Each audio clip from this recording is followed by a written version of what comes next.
Hi everyone, welcome back to another video on my channel. Today I'm doing something quite simple, but I really wanted to give it a go because this was just a little, I wasn't actually planning on filming this video, but this was a little gap I had between two clients.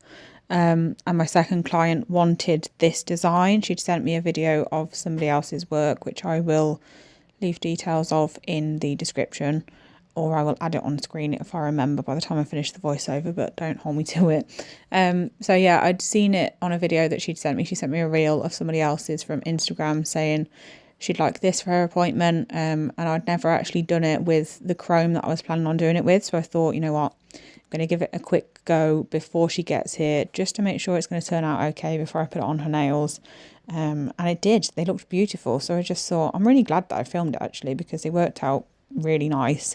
It is a really quick video because it's literally just a vertical ombre on every nail, all five of the corresponding colours that are on the previous nail, if that makes any sense. So the last one had yellow and this light pink, and then this one starts with the light pink, then there's a dark pink, the next nail will then be dark pink and the next colour, and so on. Obviously we did them all next to each other when we did them on our actual hands. They looked really cute. I really wanted to take a little video of her nails at the end of doing them. I completely forgot, as I could have put that in at the end of this video, but never mind. They looked exactly the same as these. Every time I used my brush over the other colour, by the way, I just wiped it off on the couch roll that I'm working on top of, just to make sure that I didn't contaminate the bottle that I was putting it back into, basically. Make sure it's nice and the brush is nice and clean of the other colour before it goes back in. It turned out that the blend didn't matter like too much with these, to be honest. With the chrome that I was using, it wasn't entirely see-through, so it actually really helped with the blend. It also meant it was really helpful that I could get away with doing just one coat, and that's the main thing that I was testing really, is to see whether I was going to need to do one or two coats on the actual client. But I didn't need to. In the end, we just did one coat and it looked perfect. But obviously my client's nails had a pink builder gel underneath them, whereas these were just these semi-see-through tips. So it worked out much better on the client, to be fair, because it was more of an opaque background for it. I'm using a complete mixture of colours. I've not bothered including them because they're from different brands, they're different colours and stuff like that. So there's loads going on. Obviously you just use whatever's closest. That's what I did. I just looked at the video that I was copying and just picked ones that I thought were closest to that. So I'm just doing the ombres still. As you can see, it's really easy to blend them together.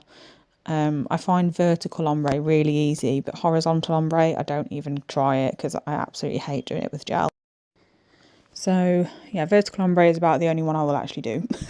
So I'm just going in here with the next two colours. I did sort of question myself with these two because they really don't look like they go, but they worked out really well. Also, the colour that I'm using now, that blue colour, looks a lot more blue on camera than it actually is. It's called Mint Tea, so it's actually more of a minty bluey green colour, but looks really blue.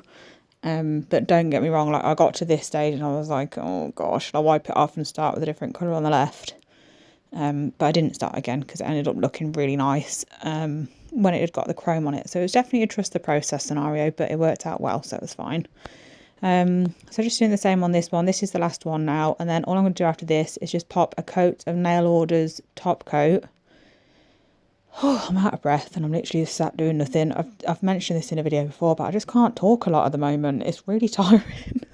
It's ridiculous, but yeah, I'm just going over this last one and then I'll do a coat of top coat on all of them. I cure the top coat for 30 seconds, apply the chrome, and then put it back in the lamp for another 30 to get the full cure. And then obviously we'll top coat on top of that.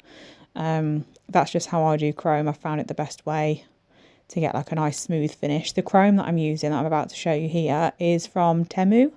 And yeah, I was really impressed with it. It's just a white one. It was in a previous haul video that I've done a while ago.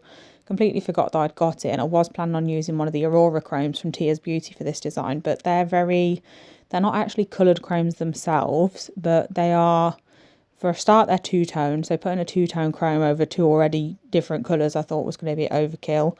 And they do have like a tinge of a different colour to each of them, so I just thought it's going to be too much on top of already multiple colours.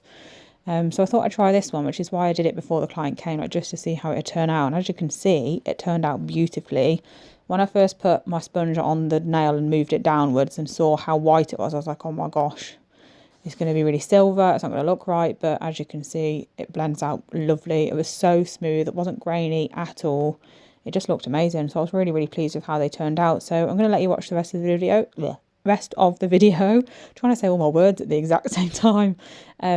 So you can see how they turn out. And then at the end, I just top coat off camera quickly. Make sure to remove all the excess powder so I don't end up getting too much in my top coat and spreading it around too much. But yeah, I was really, really happy with how they turned out. I hope you liked them too. The client definitely loved them, so that was the main thing. And I love them as well, which is good. So yeah, thank you so much for watching. I hope you enjoyed this video. Sorry, it's a quick one. But another video will be up soon as usual with my normal 2 videos a week schedule now that I'm actually managing to keep on top of. So I will see you very soon in my next video. Bye!